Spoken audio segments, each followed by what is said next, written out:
First line நேயர்களுக்கு வணக்கம். நம்ம இன்றைக்கி என்ன பார்க்க போகிறோம்னா இந்தியன் 2 அப்படின்ற ஒரு படம் வந்திருக்கு. நம்ம திரை விமர்சனம்லாம் எப்போவுமே பண்ணுறதில்ல. ஏன்னா நம்ம ஒரு திரைப்பட சேனல் இல்லை அப்படின்னா கூட இந்த இந்தியன் 2 பற்றி நம்ம பேசி ஆகணும். அதுக்கு என்ன காரணம் அப்படின்னா அதில் பல்வேறு உள்குத்துகள் இருக்குது, உள்ளடி வேலைகள் இருக்குது அப்படின்றத நம்ம எக்ஸ்போஸ் பண்ணி ஆகணும் அப்படின்றதுக்காக நம்ம இதை எடுத்திருக்கோம். இப்போ நேற்று பார்த்தீங்க அப்படின்னா நேற்று ஃபுல்லாகவே படம் நேற்று நாம் பார்த்தது நைட் ஷோ 7 மணி ஷோ.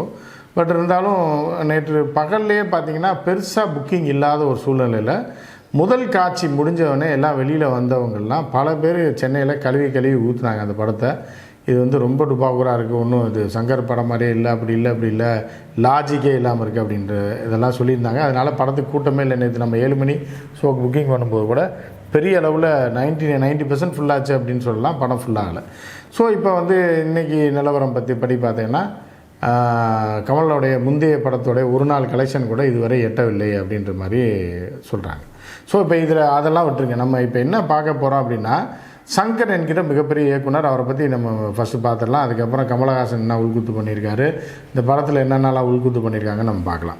இப்போ சங்கர் ஒரு மிகப்பெரிய இயக்குனர். அதாவது பார்த்திங்கன்னா சவுத் இந்தியாவில் ஒரு பேன் இண்டியா மூவி அப்படின்ற மாதிரியான ஒரு கான்செப்டை கொண்டு வந்ததும், அதே மாதிரி பிரம்மாண்டம் அப்படின்ற கான்செப்டை சவுத் இந்தியாவில் கன்னட படங்கள்லாம் மொத்தத்துக்கே 50 லட்ச ரூபாய்க்கு கூட விலை போகாமல் இருந்த காலகட்டத்தில், தெலுங்கு படம் 2-3 கோடி ரூபா விலை போய்கிட்டு இருந்த காலகட்டத்தில் 4 மாநிலத்திலும் சேர்த்து மிகப்பெரிய அளவில் ஒரு வெற்றியை கொடுத்து முதல் 10 கோடி 15 கோடி அளவுக்கு பெரிய பிரம்மாண்ட படத்தை தயாரித்ததும், அதே மாதிரி 50 கோடியை கடந்ததும் அவர் தான், 100 கோடியை கடந்ததும் அவர் தான். ஸோ அந்த மாதிரி ஒரு பிரம்மாண்ட இயக்குனர் தான் சங்கர். பல தென்னிந்திய இயக்குநர்களுக்கு வழிகாட்டி பிரம்மாண்ட படங்களை தயாரிப்பதற்கு இன்றைக்கி பாகுபலிலாம் ஆயிருக்கு அப்படின்னா பாகுபலி இயக்குநர்கிட்டாலே சொல்லுவார் சங்கர் இது அவருடைய இன்ஸ்பிரேஷனில் வந்தோம் அப்படின்னு சொல்லுவார். அந்த மாதிரி ஒரு பிரம்மாண்டமான இயக்குனர் தான் சங்கர். ஆனால் சங்கருடைய காலம் இதோடு அவருடைய சரக்கு தீர்ந்து போச்சு அப்படின்றது இந்த இந்தியன் 2லேருந்து நம்ம புரிஞ்சுக்கலாம். அதுக்காக அவரை எதுவும் நம்ம விமர்சனம் பண்ணணுமானா அது தேவையில்லை. ஏன்னா அவருடைய காலங்கள் இவ்வளவு நாள் வெற்றி படங்களை கொடுத்து இவ்வளவு நாள் அந்த ஃபீல்டில் இருக்கார் அப்படின்றதே ஒரு பெரிய விஷயம். ஏன்னா சங்கரோட ஸ்டைல் எப்படி அப்படின்னு பார்த்தீங்கன்னா கதையை வைத்து படத்தை ஓட்டுவதில்லை, படத்தை தயாரிப்பது அப்படின்னா இதுதான். ஒரு திரைப்படத்தை என்ன பண்ணுவதுன்னா கொஞ்சம் கொஞ்சமாக உருவாக்குறது, போட்டு பார்க்குறது, நல்லா இல்லைன்னா அதை டெலீட் பண்ணிட்டு திருப்பி ஒன்று சேர்க்குறது. அவர் படம் 3 வருஷம் 4 வருஷம் ஆகுது அப்படின்ற காரணம் ஷூட்டிங் காரணம் கிடையாது. ஒரு இதெல்லாம் எடுத்து போட்டு பார்த்துட்டு ஐயா இதனடா நம்ம நினச்ச மாதிரி வரல, சரி தூக்கிடலாம், இல்லை இது பிரம்மாண்டமாக வரல அப்படின்றதுக்குள்ள அதுக்குள்ளே ஒரு டெக்னாலஜி வந்துருக்கு, சரி இதை வச்சு இதை எடுக்கலாம் இப்படின்னு ஒரு 2-3 வருஷத்துக்கு எடுத்து போட்டு பார்த்து டெலீட் பண்ணி திருப்பி ஒரு 10 படம் எடுக்கக்கூடிய கால நேரத்தை வீணாக்கி 10 படம் எடுக்கக்கூடிய பணத்தை செலவு செய்து அதை பிரம்மாண்டமாக காட்டுறேன்னு சொல்லி அதை ஒரு பெரிய அமௌண்ட் விற்கிறது தான் சங்கரோட இது. கடந்த 2-3 படங்களே சங்கருக்கு பெரிய ஃப்ளாப் தான். எந்திரன் 2 டோட்டல் ஃப்ளாப்பு தான். அதில் பெருசாக அவருக்கு வருமானம் வரல. சிவாஜியோட இவருடைய கதை முடிந்து விட்டது அப்படின்னு நம்ம பார்க்குறோம். இருந்தாலும் இழுத்து கொண்டாந்துக்கிட்டே இருந்தாலும் டோட்டலாக போங்காகி போச்சு. இந்த இந்தியன் 2 இருக்கிறதுலே ஃப்ளாப்பு, அதாவது இந்த பட்ஜெட்டுக்கு இது ஃப்ளாப் படம் அப்படின்ற மாதிரி தான். ஏன்னா இந்த படத்தில் லாஜிக்கே கிடையாது. நீங்கள் பார்த்தீங்கன்னா லாஜிக்கே இந்த படத்தில் கிடையாது. இந்தியன் தாத்தா ஏன் வராருன்ற அந்த பேசிக் லாஜிக் இருக்குல்ல, அந்த லாஜிக்கையும் உடச்சிட்டாங்க. எப்படின்னா இந்தியன் தாத்தா மக்களுக்கு நல்லது செய்கிறாரு, லஞ்சம் வாங்குறவனை ஒழிக்கிறாரு, அதிகாரிகளை காலி பண்ணுறாரு, அமைச்சர்களை காலி பண்ணுறாருன்ற இந்த இந்தியன் தாத்தா கடைசியில் மக்களால் செருப்பால் அடித்து துரத்தப்படுறாருன்ற மாதிரியான ஒரு இதை கொண்டு போனது எதுக்காக சங்கர் இப்படி பண்ணாருன்னே தெரில. இந்தியன் தாத்தா வரணும்னு சொல்லிட்டு ஒரு 4 குடும்பத்தில் 4 அம்மா அப்பா செத்து போயிட்டாங்க, 2 பேர் வீட்டை விட்டு துரத்திட்டாங்கன்னா அப்போ லஞ்சம் ஓகேவா அப்படின்ற மாதிரி தான், லஞ்சம் ஓகேன்ற மாதிரி தான் அதை எதிர்த்து தன் குடும்பத்தில் இருப்பவர்களை எதிர்க்கக்கூடாது அப்படின்ற மாதிரியான ஒரு புதுமையான கான்செப்டை சொல்லியிருக்காரு சங்கர். இது ஷாக்கிங்காக இருக்குது. ஸோ அதுக்கப்புறம் பார்த்தீங்கன்னா கடைசியில் இந்தியன் தாத்தா செருப்பால் அடித்து துரத்துற மாதிரி ஆளாள் கல் கட்டையெல்லாம் எடுத்து அடித்து செருப்பால் அடித்து துரத்துறாங்க. இது ஏன் அது இப்படி எடுத்தாருன்னு தெரியல. இவ்வளோ மக்கள் எப்படி திரண்டு இந்தியன் தாத்தாவை ஏன் போட்டு எதுக்குறாங்கன்றதுக்கான லாஜிக்கும் கிடையாது. அதே மாதிரி சின்ன பிள்ளைங்க விளையாடுற அந்த சிங்கிள் வீல் டிரைவை கொண்டு போய் கிலோமீட்டர் கணக்கில் போய்கிட்டே இருக்கார், அவரை துரத்திக்கிட்டே இருக்காங்க. பரவாயில்ல. 80கள் வரைக்கும் படத்தில் என்னன்னா கிளைமேக்ஸ் ஒரு 20 நிமிஷம் இருக்கும். அதில் பார்த்தீங்கன்னா கார் ரேஸு இல்லை பைக் ரேஸ் இருக்கும். மோதி அடித்து அந்த காரை சப்பளித்து கடைசியில் வில்லனை பிடிச்சி கடைசியில் போலீஸ் வரும். எல்லா படத்துலையும் போலீஸ் வரும், எல்லா படத்துலையும் கார் ரேஸ் இருக்கும். கடைசியில் கிளைமேக்ஸ் ஆக்ஷன் படத்தில் பூரா கிளைமேக்ஸ் ஃபைட் இருக்கும்.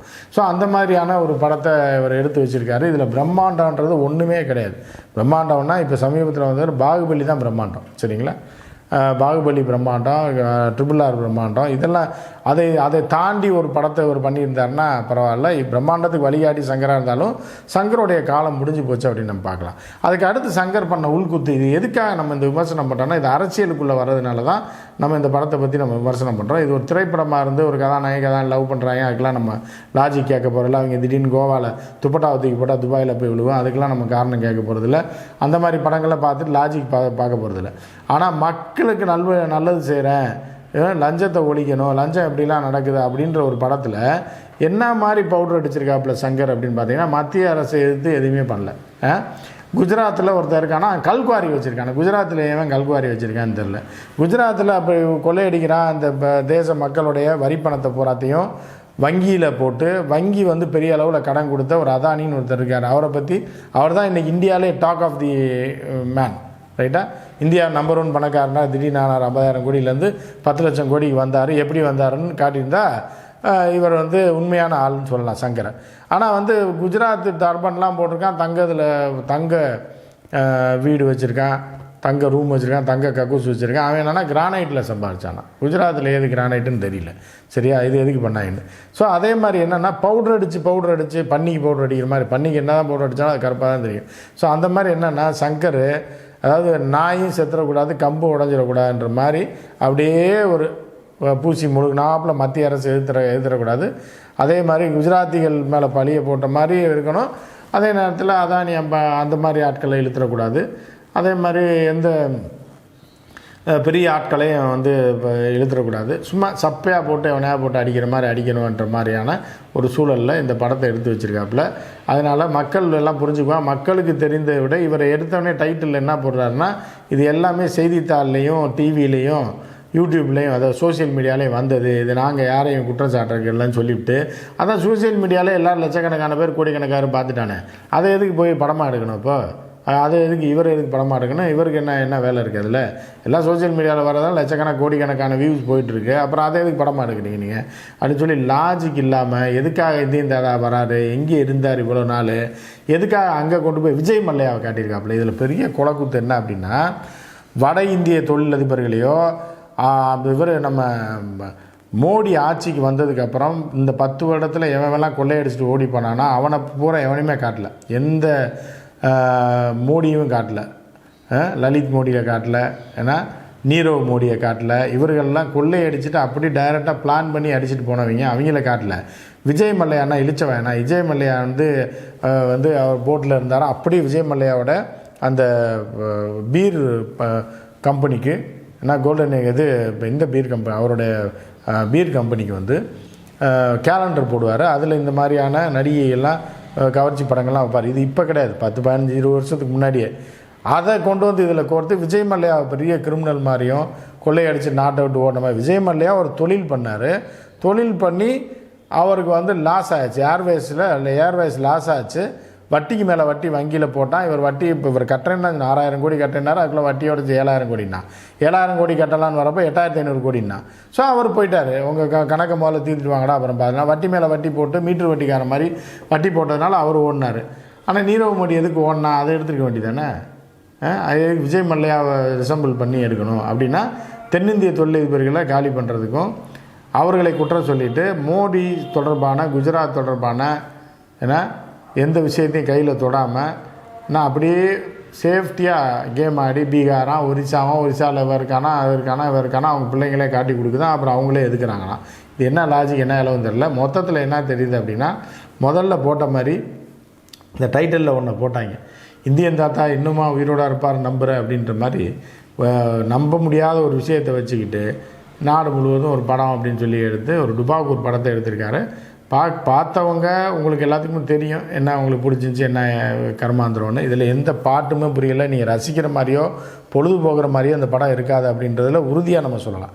இதில் லாஜிக் இடிக்கிறது ஒரு பக்கம், சங்கரோட டுபாக்கூர் வேலை ஒரு பக்கம், ஏன்னா இப்போ மத்திய அரசு பவுடர் அடித்த மாதிரி எடுத்தது ஒரு பக்கம், ஏன்னா நாடு முழுவதும் இந்தியன் அப்படின்ற மாதிரியான ஒரு வடையை சுட்டது ஒரு பக்கமாக இருந்தால் கூட இது மொத்தத்துக்கு என்டர்டெயின்மெண்ட் படமும் கிடையாது, பிரம்மாண்டமும் கிடையாது.